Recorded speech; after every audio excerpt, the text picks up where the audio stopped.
The mobile industry is a fast and unforgiving one.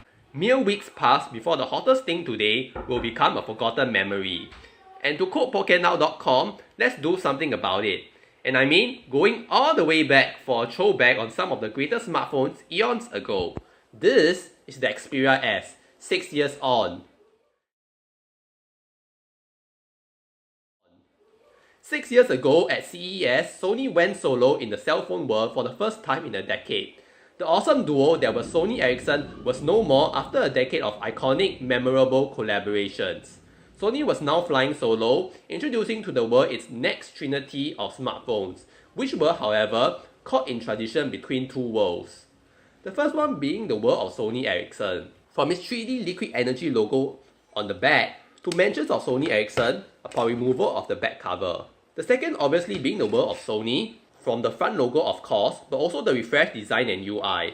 So undecided that Xperia S was that CES prototypes of the Xperia S had either Sony or Sony Ericsson logos embossed on them, and in Japan it was even rebranded as the Sony Ericsson Xperia NX. The Sony brand alone was not introduced for the Japanese smartphone industry until the second half of 2012. To be fair though, the confusion behind the Xperia S identity was forgivable when looking at the business side of things. Sony's decision to take on the cell phone industry solo was mere months before the next series was released, and the required approval by global competition watchdogs meant that some elements of Sony Ericsson had to be maintained if they were to ever reject Sony's bid to fly solo. With that out of the way, let's start talking about the most striking thing that you'll see in the Xperia S, its design. There is still something magical, bordering on futuristic about the design of the Xperia S despite its age. Could it be because of its curved ergonomic back? Or is it because of the translucent bar that doubles as an antenna? Or maybe it has to be the front glass, which gives the impression that it is a borderless display when it really is not. In other words, compared to many of its 2012 contemporaries, the Xperia S has aged far more gracefully as a result. Despite being made of entirely plastic, the plastic is however very well made. The removable back cover doesn't bend under intense pressure unlike that of some Korean contemporaries. And the plastic is also entirely pleasantly matte to guarantee a more secure grip. And as a bonus, you do get a micro HDMI port. This is especially important today as smartphones are increasingly shedding all sorts of ports.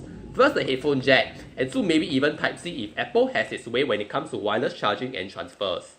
Compared to wireless screen mirroring, which did not become commonplace until a year after the Xperia S was released, the image latency that is a common issue on screen mirroring is negated as a result.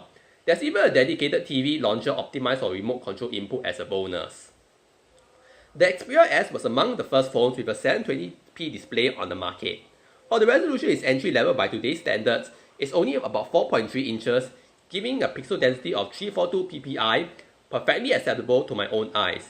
The sole drawback of the panel, however, will have to be its rather poor viewing angles, which plagued Sony devices all the way until the Xperia Z2. But since the phone is quite compact, it is not much of an issue than if it was bigger. And if you use the camera today, you'll notice many weak points compared to a modern day smartphone camera. There's no fancy autofocus system, which means that autofocus will take at least a second to lock, compared to the near instant times you get today. Camera aperture was at a rather low f2.4 without OIS, which only debuted on the smartphone in late 2012 on the Nokia Lumia 920. There are also a few gimmicks in the camera that would be considered downright ancient in 2018. The first one will have to be the sleep to snap function. Theoretically, you should speed up capturing time by automatically snapping a picture once a long press to the shutter key is established. But in reality, you mostly get a blurry shot since there is no time for you to adjust your position properly. Second would be the 3D sweep panorama. This is when the TV industry were pushing for 3D television to be the next big thing before they move on to 4K and HDR. I don't have a 3D television to show you samples, but I expect the results to be near garbage anyway. I must also note that the front-facing camera is actually activated through the scene settings as you can see right over here, which is quite strange for a smartphone, but back in 2012, selfie cameras weren't really a very popular thing back then, so this was perfectly understandable and acceptable. I don't find myself a good purveyor of smartphone photography, so I'll leave you some sample shots and videos for you to judge.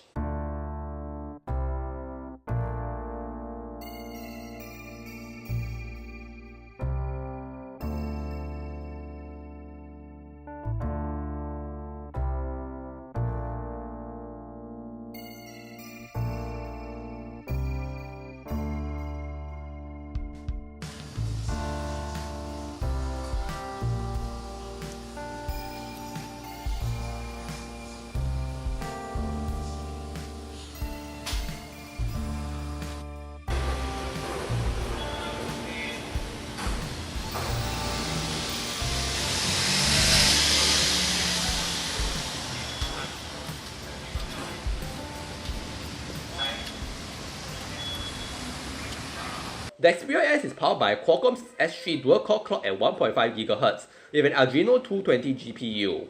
Such specs were considered upper mid-range back in the Xperia S heyday, but now even the lowest of the low has specs far better than this.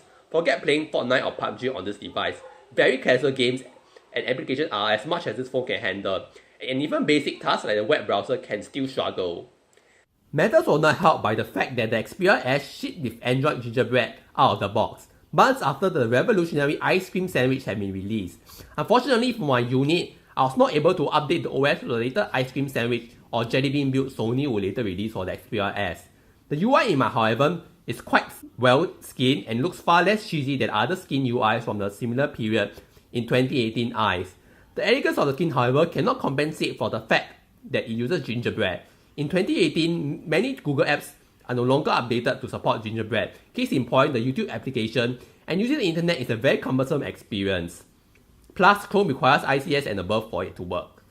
Lastly, the task manager that we now take for granted these days on modern phones is not present on this phone. You have to download a third-party app such as this task manager app in order to queue apps just like in the old days. In short, software prevents the Xperia S from being a proper daily driver in 2018, so treat this video as more of a retrospective than an actual review whether or not it can be used as a daily driver. Storage-wise, it was unfortunately capped at just 32GB without any support for microSD. Like many Android phones before Ice Cream Sandwich, it was capped at about 2GB for apps and the remaining 25GB or so for multimedia. Thankfully, Sony will bring back microSD support for its successor, the Xperia T. Here's hoping that they do the same for the headphone jack in the upcoming Xperia XZ3. And as a final note, the Xperia S also pioneered the use of near-field communication or NFC in smartphones. At that point of time, it wasn't really meant for the use for mobile payments and the like. Sony was promoting NFC in conjunction with smart tags that would trigger predefined actions such as opening apps and enabling connectivity radios. It is still sickening to think that some phones that are well within flagship range still don't bother with providing NFC, in particular the two new super bezel-less free smartphones that have been paraded about non-stop in the media. But overall, I was pleasantly surprised at how well the Xperia S has aged for an early 2012 upper mid-ranger. It doesn't mean, however, that I'm recommending you to buy one as a daily driver in 2018. Even if you had the time to put a custom ROM on it, I doubt you would enjoy it as a daily driver. What I meant was that despite the various issues for today, the hardware itself is surprisingly timeless in contrast to many other contemporaries. And the software remains a shining example of how to skin Android right with a good degree of cohesion. Shame that the core was still a bit stale out of the box. Still, this concludes the throwback review of the Xperia S in 2018. If you want a detailed overview of the physical aspects of the phone and listen to its ringtones and more, click on the thumbnail above. Thanks for watching and don't forget to like, comment and subscribe. It all means a lot to a beginner like me. And I'll see you soon in the next video.